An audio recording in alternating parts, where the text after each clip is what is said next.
natambua ukubwa wa kazi iliyo mbele yetu, kazi kubwa kwa nafasi niliyopewa, lakini kazi kubwa ya serikali, lakini kazi kubwa kwa Watanzania wote.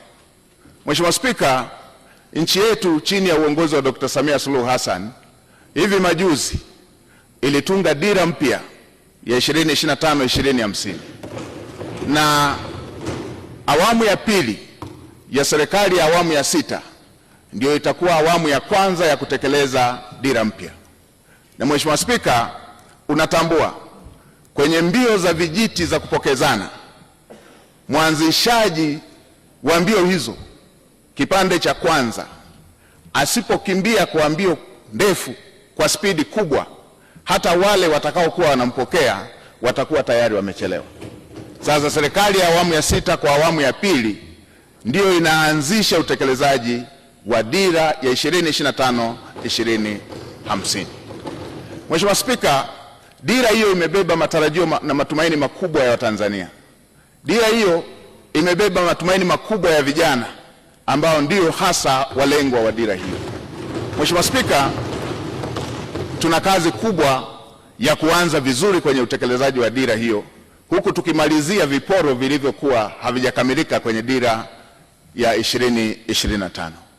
Mheshimiwa Spika, natambua pia ilani ya uchaguzi ya CCM ambayo imejumuisha masuala yote ambayo ni kero kwa Watanzania katika maeneo mbalimbali, na nilikuwa nafuatilia hata kampeni za uchaguzi, na ninyi waheshimiwa wabunge, kila eneo mlikuwa mkijiaziliza yale ambayo yapo kwenye ilani ambayo ni mahitaji ya Watanzania katika maeneo yenu.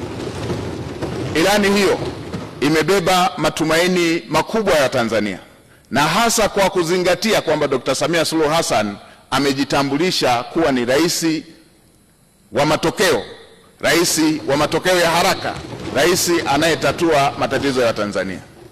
Kwenye maeneo ambayo amepokea vijiji vikiwa havijapata umeme, ndani ya muda mfupi alimalizia vijiji vyote vikapata umeme. Watanzania wanatarajia takriban vitongoji 28,000 ambavyo havijapata umeme sasa vikapata umeme. Hayo ni mambo makubwa ambayo yanasubiriwa na Watanzania katika kipindi hiki kinachofuata. Si hivyo tu, Mheshimiwa Rais ametoa ahadi kupitia ilani ya uchaguzi kushughulikia tatizo la ajira kwa vijana, takriban kutengeneza ajira zisizopungua milioni 8 kwa ajili ya vijana wa Kitanzania. Hii ni kazi kubwa ambayo tutafanyia uratibu, usimamizi kuweza kuhakikisha kwamba ndoto ya Mheshimiwa Rais ya Watanzania wa vijana wetu kupata ajira inatimia. Tutaratibu mpango mkakati ndani ya serikali na kushirikisha sekta binafsi kuweza kuhakikisha kwamba dira hiyo ya Mheshimiwa Rais ya kutengeneza ajira zisizopungua milioni 8 inakwenda kutimia.